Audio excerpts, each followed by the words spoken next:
Selam. Bugün haberini aldığımızdan beri merakla beklediğimiz, en azından benim merakla beklediğim Hakan Muhafız dizisinden bahsedeceğiz.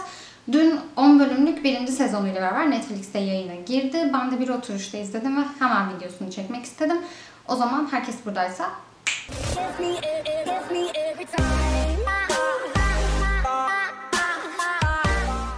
Dizinin konusundan ilerleyen dakikalarda bahsedeceğim. O yüzden burada biraz es geçiyorum. Direkt oyunculardan ve karakterlerden başlamak istiyorum. Çağatay Ulusoy, Hazar Ergüçlü, Ayça Ayşin Turan, Mehmet Kurtuluş, Okan Yalabık, Burçin Terzioğlu gibi oyuncular oynuyor dizide.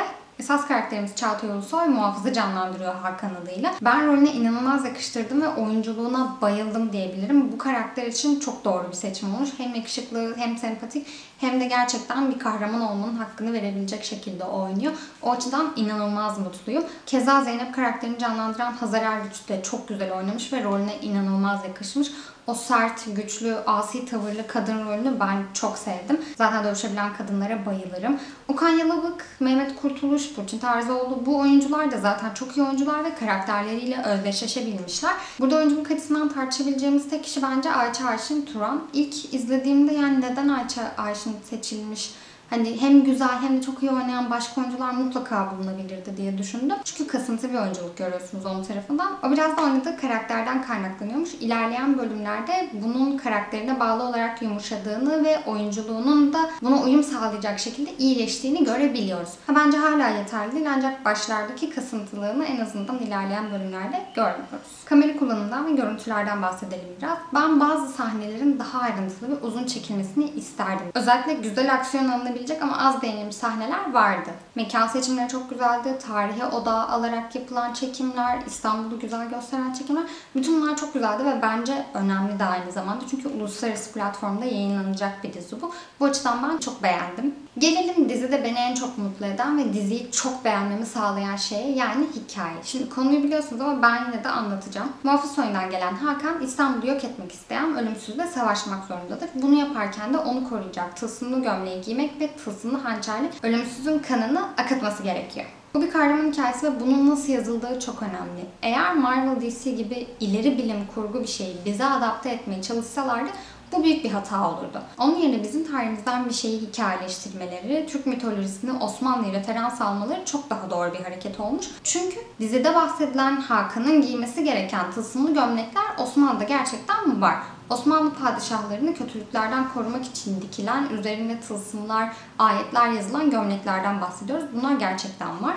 Bunun gibi tarihte olan bir şeyi alıp böyle fantastik bir hikaye dönüştürdüğünüzde İşte ortaya özgün ve özdeşleşebileceğimiz bir şey çıkmış oluyor. Bu arada dizi İpek Gökdel'in Kara Kalem ve Bir Delikanlının Tuhaf Hikayesi kitabından uyarlama, yani senaryo bu kitaba dayanarak yazıldı. Ama her bölümün sonunda senarist olarak başka birinin adını yazmışlar. Bunun sebebini tam olarak öğrenemedim ama bir bakacağım. Şimdi hikaye ne kadar çok beğendiğimi ve bence harika olduğunu söyledim ama bunun biraz da işleyişinden bahsedelim. Birincisi, bir kahramanımız var ama mükemmel değil. Zaafları var, hatalar yapabiliyor.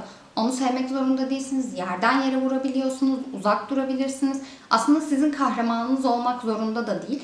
Bir yapım eğer size bu özgürlüğü veriyorsa bence iyi bir yapımdır. Çünkü biz özellikle televizyon dizilerimiz açısından Türk yapımlarında genellikle karakterlerimizin, özellikle kahraman olan karakterlerimizin kötü olduğuna hiçbir zaman şahit olmuyoruz. Yani dizide karakter ya saf kötü oluyor ya da saf iyi oluyor. Hiçbir zaman bir insan olması gözüyle bakamıyoruz olaya. Ama bu dizide bunu yakalamış olmaları benim çok hoşuma gitti.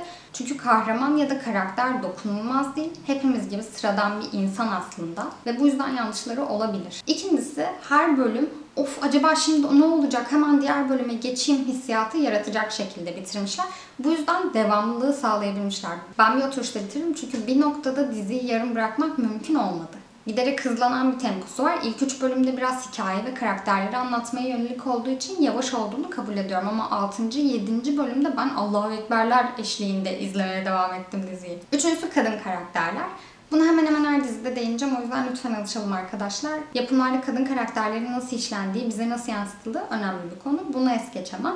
Ana iki kadın karakterimiz Zeynep ve Leyla. İkisi de zor şartlara uyum sağlama becerisi gösterebilen, sert, güçlü ve aşık olduğunda bile, yani en zayıf anında bile bu benim için yeterli değil diyebilen kadın karakterler. Bir Türk yapımında, hele de uluslararası platformda yayınlanacak bir Türk yapımında böyle karakterler görmüş olmaktan dolayı çok mutluyum. Teşekkür ederim. Ne diyebilirim ki başka? Diziyi buraya kadar övdük. Okey, biraz da kötü yanlarına bakalım. Bence dizide kötü olan iki şey vardı. Bir, müzikleri. İki, efektler. Çok güzel müziklerimiz var. Yani müzik seçimleri çok iyi olabilirdi. Çok güzel şarkılarımız var. O sahnelere yakışacak. İnanılmaz iyi ve her türde şarkılarımız var. Onun seçimleri konusunda bence çok doğru kararlar verilmemiş. Ve bir taraftan da müzikler pek iyi yerleştirilmemişti. Yani ben durup da hadi şu sahneyi açayım da hem tekrar izleyeyim hem de müziğini dinleyeyim diyebileceğim bir sahne hatırlamıyorum. Geldik efekt meselesine. Evet, efektler çok kötü. Yani zaten birkaç sahne var efekt kullanımından ve çok daha iyisi yapılabilirdi. Çok daha iyisini yapabilecek insanlarımız, çalışanlarımız mutlaka var bu sektörde. Tercih edilmemiş demek ki. Evet, bu eleştirilmesi gereken bir şey ve bence de önemli. Ama tek bir sahne üzerinden, hele de diziyi hiç izlemeyenlerin bütün diziyi boklamasını, kötülemesini ben kabul etmiyorum. Diziyi beğenmeyenler var, olabilir ama özellikle bir kitle var. Yani yapım Türk yapımı olduğunda onu yerin dibine sokmak isteyen bir kitle. İşte yine yapamadık, Allah bizi kahretsin, biz zaten bir şey beceremeyen bir milletiz, Allah bizi bildiği gibi yapsın falan tepkileri görüyorum. Yani buna da bir şey diyemiyorum. Yani ben o kitleyi anlayabiliyorum. Hani bu öz değerle ilgili bir mesele. Onu çözemeyenler bu tarz sorunlar yaşayabilirler. Onlara pek bir şey demiyorum.